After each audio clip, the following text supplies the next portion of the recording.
Hello guys, my name is Lars Stender. I'm a writer from Denmark who specializes in science fiction and fantasy stories.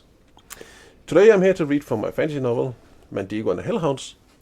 And if you want to know more about me and my books, you're welcome to follow me on my Facebook profile, Lars A.R. Stender. Madigo and the Hounds, Chapter 52. When Madigo opened his eyes again, he was sitting on a cold and wet stone floor with a thin layer of straw bedding. The rattling sound of chains when he moved was ear-piercing. His head was pounding tremendously, and when he touched the spot where his head had hit the edge of the bench, he could feel a big lump. It hurt like... He blinked and tried to see where he was. There wasn't much light, but he could discern an arch-slatted door to the right of him and 3 slimy walls. What little light there was came through the trellis and seemed to be coming from a single lantern in the low-ceilinged hallway outside the door. He cursed. He had landed in the Bloodstone's dungeon. He tested his chains. They were solid and heavy, but they didn't scare him at first. He grabbed hold of them and focused on the lock in the chain's cuff around his wrists. But as soon as he tried to break the lock with his gift, his arm received a sharp jolt.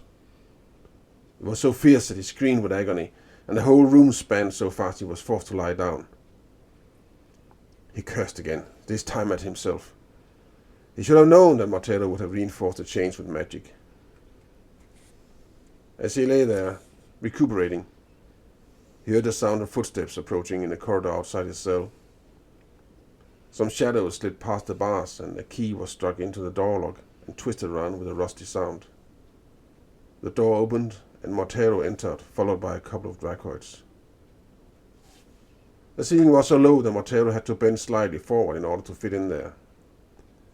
He had a lantern in his hand and held it over Madigo as he approached him. He made a couple of derogatory sounds and shook his head with a clear expression of disapproval. "And here I had such great hopes for you, my dear nephew," he said. Madigo scowled up at his uncle with unconcealed hatred in his eyes. "And I once trusted you," he growled. Martello waved his finger in front of Madigo's nose. "But never entirely, right? That's why you keep sticking your nose into places you shouldn't have, and that's why you are sitting in this cell right now. You never told me the truth." Martello lifted his eyebrows. "Oh, and which truth are we now talking about?"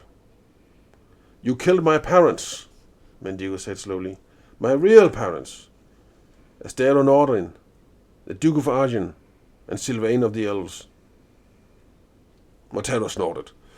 "This may come as a shock to you, but your father was nothing but a nasty thief and a fool and a second-rate sorcerer who didn't have the slightest clue what kind of powers he was dealing with.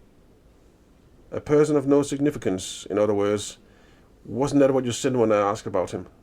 "Yes, that's right. And unfortunately, you take quite a bit after him. So that's why you're going to share his fate, but not before you've done me a favor. You want me to kill Lady Arundel for you?" Martello smiled cruelly. "Oh, so she managed to tell you that much, did she?" "She told me a number of interesting things." "Yeah, I bet she did.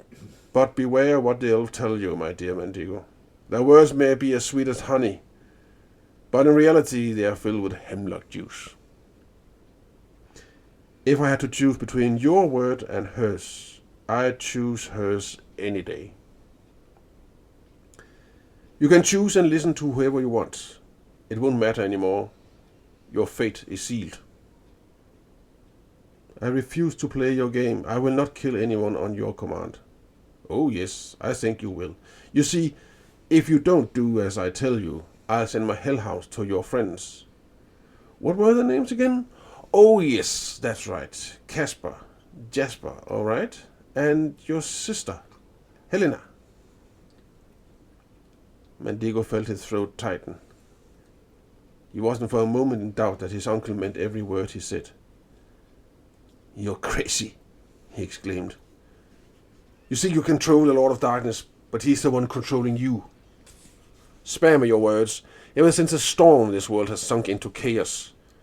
Once the Lord of Darkness is let in with his body and soul, law and order will return. There will be peace everywhere, and everyone will know what they are supposed to do, think, and say. No one will be in need of anything, and no one will grab power for themselves, and there will be no more wars. No, because you'll have all the power, right? You and your gang of initiates and practitioners of black magic. You're twisting my words, but yes, I will have the overall power. Madigo couldn't help laughing. What are you laughing at, you blockhead? Martero snapped. You! Madigo answered. You said my father had no idea what kind of power you were dealing with, but I can hear that he wasn't the only one. Idiot! Martero yelled and reached out with his gift. He grabbed Madigo's throat like an invisible claw and squeezed so hard he started gasping for breath. You are nothing, kid. Do you hear? The only thing left for you to do is to make sure that your friends don't have to suffer anymore for your idiocy. You've got till tomorrow to think it through. Martero drew back his gift, and Madigo sank down semi-consciously on the floor of his prison cell.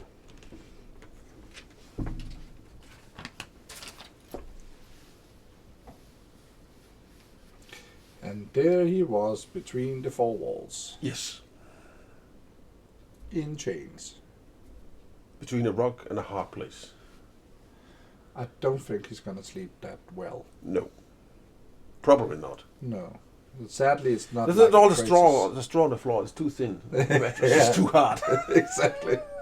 But at least it's not like a crazy person cell, so there's no rubber in the walls. No. It's not at an asylum. No. Oh, exactly. No.